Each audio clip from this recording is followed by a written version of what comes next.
Hi ನಮಸ್ತೆ, ನಾನು ನಿಮ್ಮ Shweta Sridhar. Welcome to my channel. ಈ ಕಾರ್ನ ನನ್ನ ಹಸ್ಬೆಂಡ್ ನನಗೆ ಗಿಫ್ಟಾಗಿ ಕೊಡಿಸಿದ್ದಾರೆ.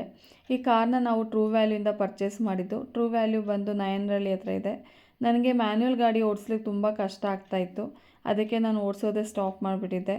ಯಾರಾದರೂ ಲೇಡೀಸ್ ಕಾರ್ ಓಡಿಸ್ತಿದ್ರೆ ನನಗೂ ಕೂಡ ಆಸೆ ಆಗ್ತಿತ್ತು, ನಾನು ಕೂಡ ಈ ಥರ ಕಾರ್ನ ಓಡಿಸ್ಬೇಕು ಅಂತ. ಬಟ್ ಆಸೆಗಿಂತ ಜಾಸ್ತಿ ಭಯ ನನಗೆ. ಯಾವುದೋ ಬಸ್ಸೋ ಲಾರಿನ ಹತ್ರ ಬಂದರೆ ತುಂಬ ಭಯ ಆಗ್ತಾಯಿತ್ತು. ಅದಕ್ಕೆ ನಾನು ಓಡಿಸೋದೇ ಬಿಟ್ಬಿಟ್ಟಿದ್ದೆ. ಅದಕ್ಕೆ ನನ್ನ ಹಸ್ಬೆಂಡ್ ಫೈನಲಿ ಈಗ ಆಟೋಮೆಟಿಕ್ ಕಾರೇ ಕೊಡಿಸಿದ್ದಾರೆ. ಈಗ ನನಗೂ ಕೂಡ ಇದು ಬಿಗ್ಗೆಸ್ಟ್ ಚಾಲೆಂಜ್ ಅಂತ ಹೇಳ್ಬೋದು. ನಾನು ಕೂಡ ಈ ಕಾರಲ್ಲಿ ಚೆನ್ನಾಗಿ ಡ್ರೈವಿಂಗ್ ಕಲ್ತ್ಕೋಬೇಕು ಅಂತ ನಿರ್ಧಾರ ಮಾಡಿದ್ದೀನಿ. ನನಗೇನಿಲ್ಲ, ಜಾಸ್ತಿ ಏನು ಬೇಡ. ಇಲ್ಲಿ ನಮ್ಮ ಮನೆಯಿಂದ ಮಲ್ಲೇಶ್ವರಂ ಹೋಗಬೇಕು, ಇಲ್ಲ ನಮ್ಮ ಮನೆಯಿಂದ ತುಮಕೂರ್ಗೆ ಹೋಗಬೇಕು. ಅಷ್ಟು ಕಲ್ತ್ಬಿಟ್ರೆ ನನಗೆ ಅಷ್ಟೇ ಸಾಕು, ಜಾಸ್ತಿ ಏನು ಬೇಡ. ಸೊ ಈ ಸರಿ ಕಲಿಬೇಕು ಅಂತ ಚೆನ್ನಾಗಿ ನಿರ್ಧಾರ ಮಾಡಿದ್ದೀನಿ. ನೋಡೋಣ ದಿನಗಳು ತೊಗೊಳ್ತೀನೋ ತಿಂಗಳುಗಳು ತೊಗೊಳ್ತೀನೋ ಗೊತ್ತಿಲ್ಲ. ಬಟ್ ಸ್ಟಿಲ್ ನಾನು ಈ ಸರಿ ಕಲಿಬೇಕು ಅಂತ ಅಂದ್ಕೊಂಡಿದ್ದೀನಿ. ಮತ್ತು ಇನ್ನೊಂದೇನೆಂದರೆ, ಕಾರ್ ಕಲಿಯೋದ್ರಿಂದ ನನಗೆ ಮಕ್ಕಳನ್ನ ಪಿಕಪ್ ಮಾಡಲಿಕ್ಕೆ ಡ್ರಾಪ್ ಮಾಡಲಿಕ್ಕೆ ಎಲ್ಲ ಹೆಲ್ಪ್ ಆಗುತ್ತೆ. ಸಮ್ಟೈಮ್ಸ್ ಮಳೆ ಬಂದಾಗೆಲ್ಲ ಆಫೀಸಿಗೆ ತೊಗೊಂಡು ಹೋಗ್ಬೋದು.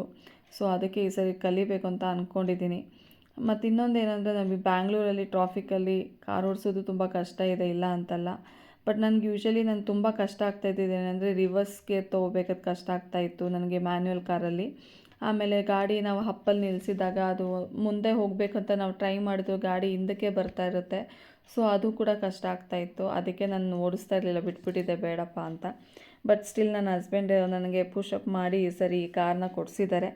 ನೋಡೋಣ, ನಿಮ್ಮೆಲ್ಲರ ಆಶೀರ್ವಾದ ಹಾರೈಕೆ ಹೀಗೆ ಇರಲಿ. ನಾನು ಕೂಡ ಚೆನ್ನಾಗಿ ಕಲ್ತ್ಕೋಬೇಕು ಅಂತ ಅಂದ್ಕೊಂಡಿದ್ದೀನಿ. ದಯವಿಟ್ಟು ನನ್ನ ಚಾನಲ್ನ ಯಾರಾದರೂ ಸಬ್ಸ್ಕ್ರೈಬ್ ಮಾಡಿಲ್ಲ ಅಂದರೆ ದಯವಿಟ್ಟು ಸಬ್ಸ್ಕ್ರೈಬ್ ಮಾಡಿ. Thank you for watching.